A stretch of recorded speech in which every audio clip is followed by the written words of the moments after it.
Today we are reading Step 1, Lesson 1 from F&D Recovery Guide, 7 Evidence-Based Steps to Heal Functional Neurological Disorder by Alyssa Black. It's available on Amazon all over the world. Faith is the foundation of all healing.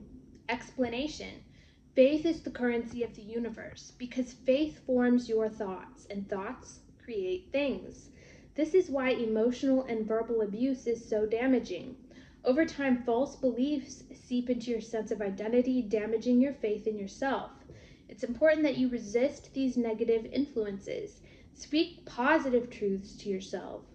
What you believe really matters.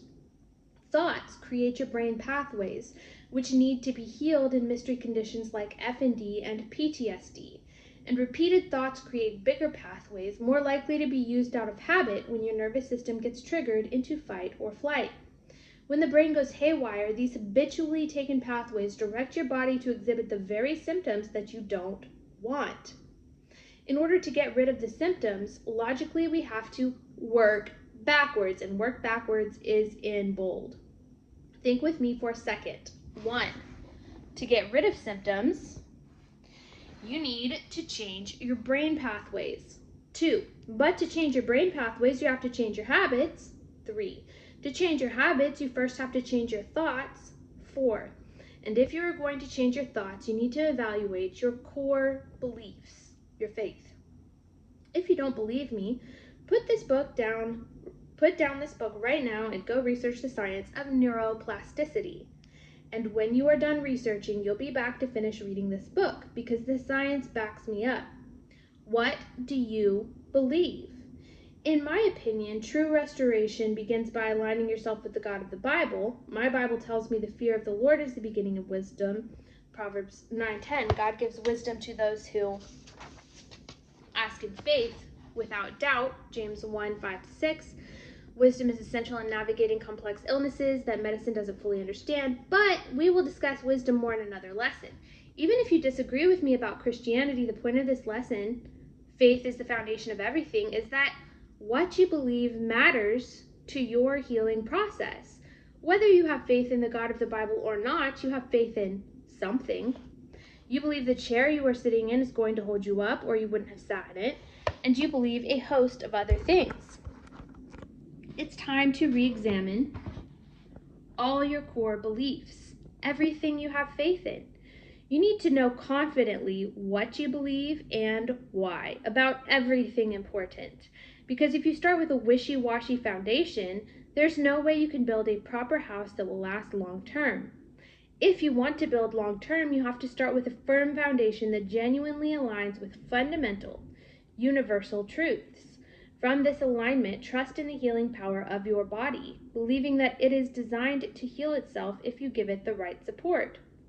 I took on this process as a teen and young adult, questioning everything my parents had taught me and thoroughly examining every thought. It turned out they were right about most things, but I had to discover that for myself so I would have my own firm foundation to stand on. Scientific backing. Research in psychoneuroimmunology, PNI, highlights the significant role of faith and spirituality in improving resilience, reducing stress, and enhancing health outcomes in chronic illnesses. Koenig, 2012. Deutsch, 2007, illustrates how belief in the possibility of healing, combined with mental focus and effort, can support neuroplastic recovery. Additionally, the placebo effect is a prime example of how expectation and belief can impact physical health, demonstrating the profound influence the mind has over the body. Benedetti, 2014. Examples and anecdotes. Many individuals battling chronic conditions have shared transformative stories in which faith played a central role in their healing journey. In a study by Harvey and Cook, 2010, 41 adults with various chronic illnesses were interviewed. Many described how prayer, when used deliberately as a pain management strategy, brought them subjective relief from physical suffering and improved their ability to function in daily life. Likewise, Lagman et al. 2014 explored the experiences of 10 Filipina immigrants undergoing treatment for breast cancer. One woman explained that prayer helped me find strength and see my illness in a positive light, which she believed enhanced her emotional resilience during chemotherapy. These examples illustrate how faith can offer both psychological comfort and tangible improvements in well-being, even in the midst of serious illness. But even for skeptics, the well-documented placebo effect demonstrates the undeniable power of belief. People often experience real, measurable improvements simply because they believe they are receiving effective treatment, even when the treatment is inactive. For instance, Sharon et al. 2006 studied 16 patients with chronic low back pain. Each participant underwent 2 cold pressor tests, a type of experimental pain stimulus, and received a saline injection in 2 different sessions, once presented as a powerful painkiller, placebo, and once described as an inactive substance, control. Remarkably, the placebo injection led to significantly greater pain relief in the patient's actual low back pain, clinical pain, than in the lab-induced cold pressor pain, experimental pain. This suggests that placebo effects are especially potent in real-life pain situations, likely because of the personal meaning, emotion, and belief systems tied to chronic pain. So what's the difference between clinical and experimental pain? Clinical pain is real-world pain that results from injury or illness like arthritis, fibromyalgia, or cancer. It tends to be chronic, emotionally charged, and deeply personal. Experimental pain, on the other hand, is artificially created in a lab setting like dunking your hand in ice water. It's temporary, controlled, and emotionally neutral. Why does this matter? Because placebo treatments tend to be more effective for clinical pain than experimental pain, showing us that what we believe has a stronger impact when the pain is real and emotionally significant. Our thoughts, expectations, and beliefs truly matter, perhaps more than we've ever realized. Placebo effects are real and measurable. They just work on the mind-body interface, not the structural problem itself. That's why they're especially effective for pain, fatigue, nausea, depression, and other symptoms influenced by brain processing. This distinction reveals a deeper truth. Healing isn't just about biology, it's about meaning. The more emotionally charged the pain, the more influence our beliefs have.